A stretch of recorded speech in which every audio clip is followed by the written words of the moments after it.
Today I have been joined by Katrine Sporle, who is the Property Ombudsman. It's a real pleasure and a treat to have you with me today, Katrine. Interesting times ahead, lots of changes in the market, legislation coming in, lots of chat, lots of, there's a fair bit of confusion around, I think. But can we talk about the Tenant Fee Ban and what that actually means on the street?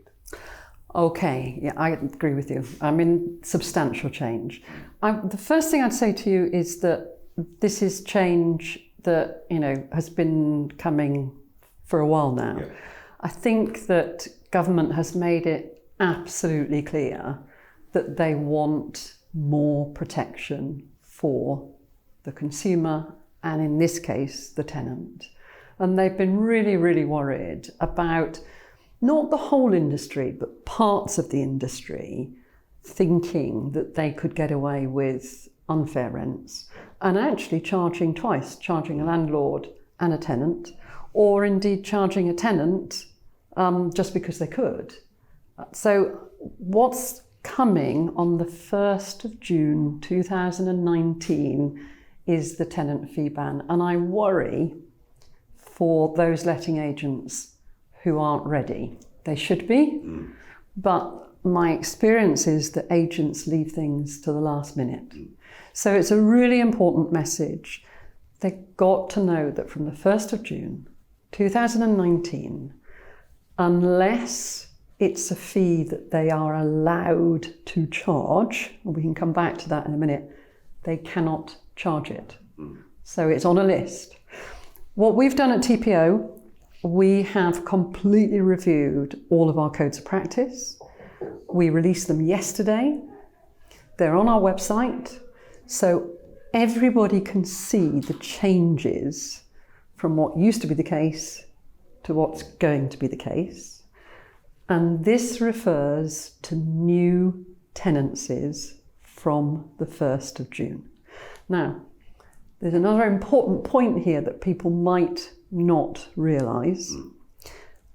It refers to all new tenancies, but if your old tenancy is then renewed, that comes into the Act, okay?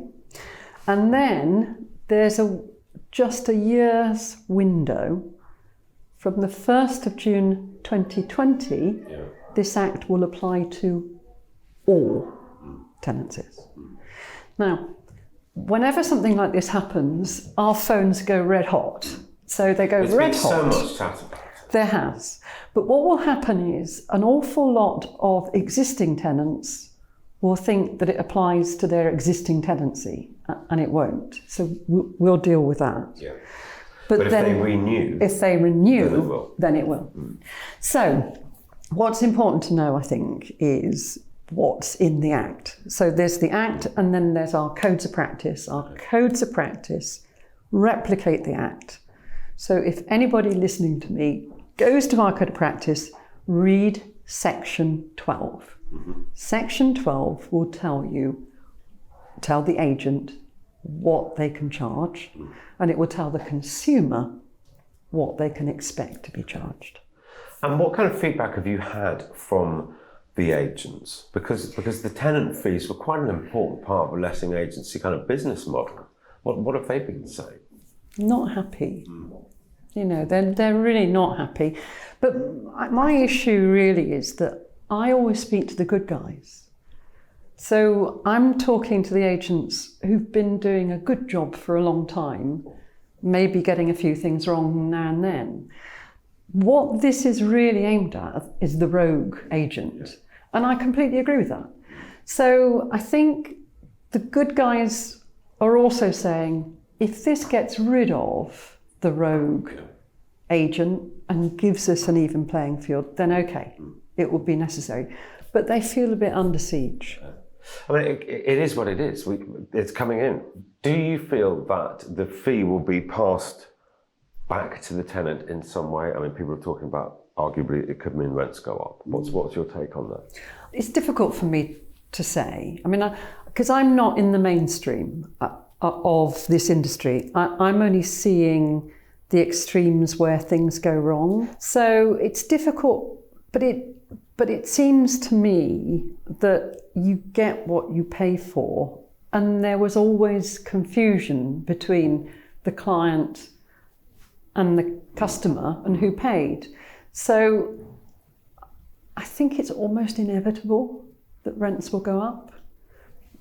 But that's a personal view. We'll have to wait and see from evidence. All industries change and evolve. They do. Don't they? And what you're making revenue and income from one year is probably not what you make it from the next year. And that's a fairly natural part of business. But I guess it's a scary part because the business models of these letting agents is quite tight at the moment as it is. I think that's right. I think the whole thing's actually what I always call it dynamic. This is a very dynamic industry. And so things change all the time. And I think the issue then is whether or not things change for the better for the consumer, or whether they change in a way where an agent wants to exploit a loophole. Yeah. And I think that's what government's on about here, really. What they're saying is they want to give certainty to people who are in the private sector. And I think that, I mean, the other bit of evidence that I think we should look at and hold on to is that actually the average length of a tenancy is probably between 3.5 and 4 years. So hopefully... It's getting longer as well. Yeah. And so hopefully it won't affect many people. But where people have been moving too often and finding a deposit tied up with one and having to find a deposit for another, this should help. Yeah. I hope it does. Do you have any advice for a letting agent who is wanting to sort of ensure transparency to their tenants? Have you got any advice for them? What should they be doing? Follow the code. Read legislation, follow the code.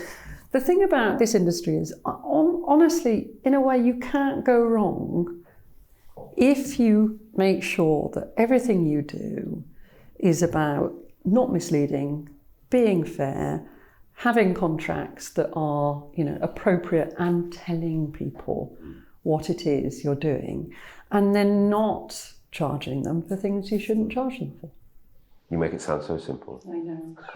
If only life was like that. So if it does go wrong, what does the aggrieved consumer do?